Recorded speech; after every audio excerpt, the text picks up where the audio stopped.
아무리 완벽한 계획을 세워도 마음 한구석에 내가 이걸 할 수 있을까? 계획 자체는 완벽한데 이거 내가 과연 할 수 있을까? 이런 의심이 있다는 것 자체가 자존감의 부재라는 거예요. 자존감. 그래서 그 낮은 자존감이 깔려 있으면 다 무너지는 겁니다. 오늘 영상에서는 자존감의 진짜 정체, 이것에 대해서 말씀을 드려보겠습니다. 그리고 이제 성인이 된 우리가 어떻게 스스로 자존감을 채우고 폭발적인 실행력을 만들어낼 수 있을지, 그 구체적인 시스템에 대해서 한번 말씀을 드려보겠습니다. 자, 그러면 자존감이 뭐냐? 쉽게 말하면 이거예요. 나에 대한 셀프평가. 내가 나 자신을 어떻게 바라보는가, 이거거든요. 근데 여기서 중요한 게 자존감이라는 거는 막연한 어떤 감정의 영역이 아니에요. 명확한 두 가지 기둥으로 지탱되어지고 있는 게 자존감입니다. 첫 번째가 뭐냐면 효능감, 그리고 두 번째는 소속감이에요. 순서대로 설명을 드려보겠습니다. 이게 효능감이고 이게 소속감입니다. 이 두 개가 자존감이라는 걸 이렇게 지탱하고 있는 거예요. 기둥으로서. 그랬을 때 이 효능감이라는 게 뭐냐면 나는 유능한가? 나는 뭔가를 해낼 수 있는 사람인가? 나는 능력이 있는 사람인가?에 대한 내 자신으로부터의 시선입니다. 효능감이라는 거. 쉽게 말해서 내가 뭔가를 하면 되겠다라는 그 느낌. 이게 효능감이에요. 이건 내가 하면 되겠다 하는 그 느낌. 그리고 소속감은요. 나는 사회에서, 조직에서 또는 어떤 친구 관계에서 받아들여지는 사람인가? 수용될 수 있는 사람인가? 이런 느낌입니다. 내가 어딘가에 속해 있다. 나는 혼자가 아니다. 이런 거죠. 효능감이랑 소속감 둘 중에 하나라도 무너지면 인간은 이제 무기력해지는 거예요. 불안해지는 거고 나의 능력에 대한 불신이 좀 생기는 거고 결국에는 아무것도 못하게 되는 거예요. 예를 들어서 회사에서 능력을 인정받아요. 쟤 일 잘한다. 쟤한테 맡겨놓으면 이건 해결된다. 근데 아무도 안 좋아해. 그 사람을 일적으로만 활용해. 그리고 한 사람은 어디 가도 분위기 메이커예요. 다들 좋아해. 호감형이야. 근데 일을 하면은 자꾸 펑크가 나요. 손만 대면 일이 산으로 가고. 둘 중에 하나가 무너지는 거예요. 그래서 결국에는 자존감까지 다 무너지는 거죠. 그러니까 여기서 또 하나 우리가 명확하게 구분해야 되는 게 자존감이랑 허세를 또 구분해야 되거든요. 허세가 뭡니까? 결핍을 감추려고 입으로만 떠드는 거예요. 나 이거 잘해. 빈수레가 요란하고. 나 이런 사람이야. 물지 못하는 개가 짖고. 이렇게 과도하게 자기를 어필하는 것 자체가 사실은 그렇게 안 보일까 봐 불안하다는 뜻이잖아요. 진짜 자존감이 높은 사람은 그렇게 안 하죠. 말로 안 하죠. 보여주잖아요. 왜냐면 내가 확신이 있으니까 말을 안 해도 되는 거예요. 내가 확신이 없으니까 자꾸 말을 하는 거거든. 근데 그 확신이라는 게 어디서 오냐 하면 경험에서 와요. 경험. 나의 경험. 나의 경험을 통해서 해보니까 되네? 했는데 됐다. 난 또 하면 또 되겠다. 이렇게 되는 거거든요.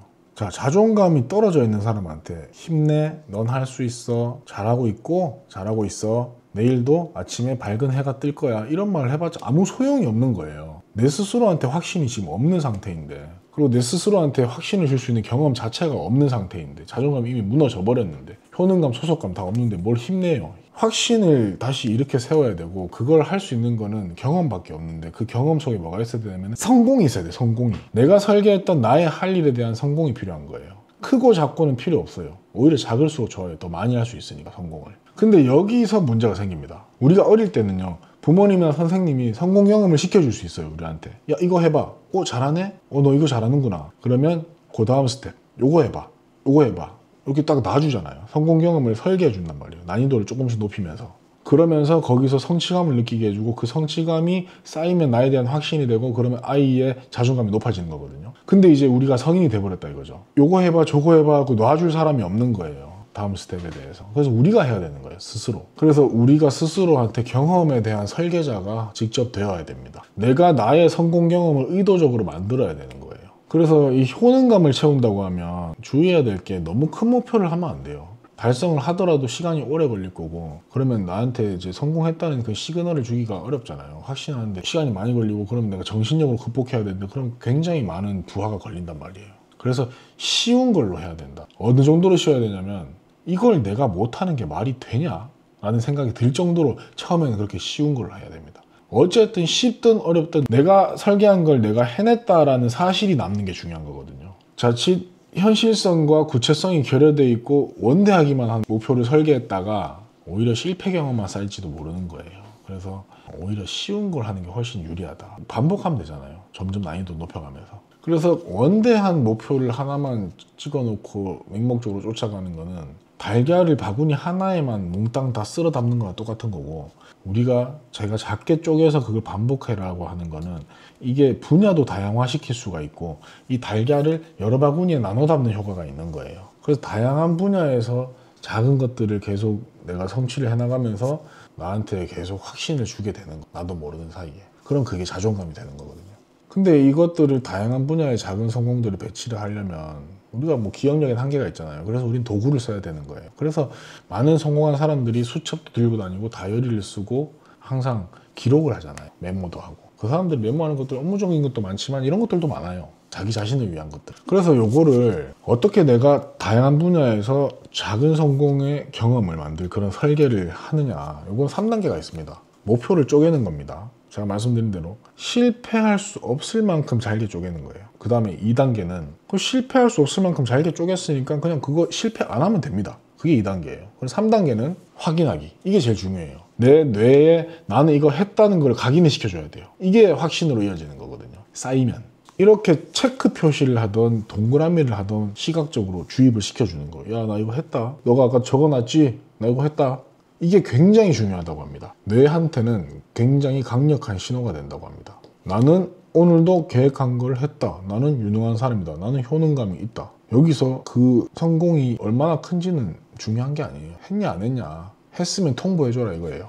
이런 것들이 매일매일 쌓이면 외부의 평가에 흔들리지 않는 단단함이 생기게 되는 겁니다. 이 쌓여가는 게 덧셈이 아니라 곱셈으로 적용된대요. 곱셈으로. 그렇게 해서 6개월, 1년이 지나가면 그 전에 6개월, 그 전에 1년이랑 이미 다르잖아요. 내가 시간을 보내는 그 밀도나 컨셉이나 가치나 그 무게 자체가 달라지는 거죠. 자, 두 번째 기둥인 소속감. 소속감은 어떻게 증진을 시키냐면 우리 인간 자체가 원래 사회적 동물이잖아요. 그래서 끊임없이 교감을 하거든요. 근데 누구를 만나고 누구한테 있느냐를 내가 선택할 수 있다면 신중하게 선택해야 되는 거예요. 내 일상 안에 타인과의 소통을 쉽게 들이면 안 된다는 거예요.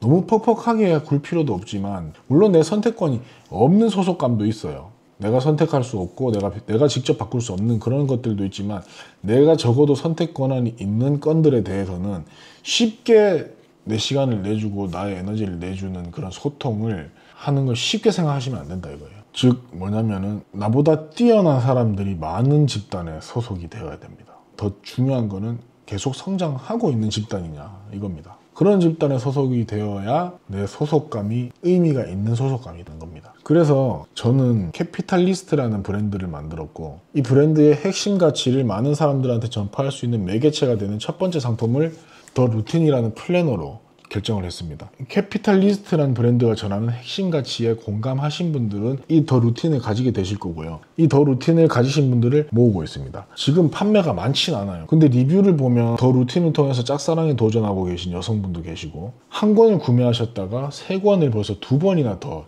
구매하신 분도 계십니다. 그래서 이런 분들을 소통의 장으로 제가 모으고 있습니다. 그래서 여기 모이는 분들이 더 많아지면 그야말로 성장 동력이 풀로 탑재된 그런 커뮤니티가 되지 않을까 기대를 하고 있습니다. 그래서 서로가 서로의 시너지가 되고 서로가 서로의 동기부여가 되고 성장을 추구하는 사람이 이미 검증된 사람들을 모아서 서로를 이끌어주고 시너지를 분명히 일으키게끔 제가 유도를 할 겁니다. 본능에 휘둘려서 감정대로 살고 외부의 어떤 침투로부터 취약한 그런 대중들이 아니라 고도의 인지력과 고도의 실행력 그리고 걸어다니는 규율, 워킹 디스플린들이 모여있는 그런 커뮤니티가 바로 캐피탈리스트가 될 것입니다. 그래서 소속감의 증대를 도모하시는 분들은 우리 캐피탈리스트도 한번 검토해 보시길 추천드리겠습니다. 자, 오늘 말씀드린 내용을 정리를 하겠습니다. 우리의 실행력이 부족했던 이유는 뜻밖에도 낮아진 자존감 때문일 가능성이 있다는 겁니다. 그리고 자존감의 핵심 엔진인 소속감과 효능감은 어떤 구체적인 경험, 성공 경험을 통해서 발전이 되는데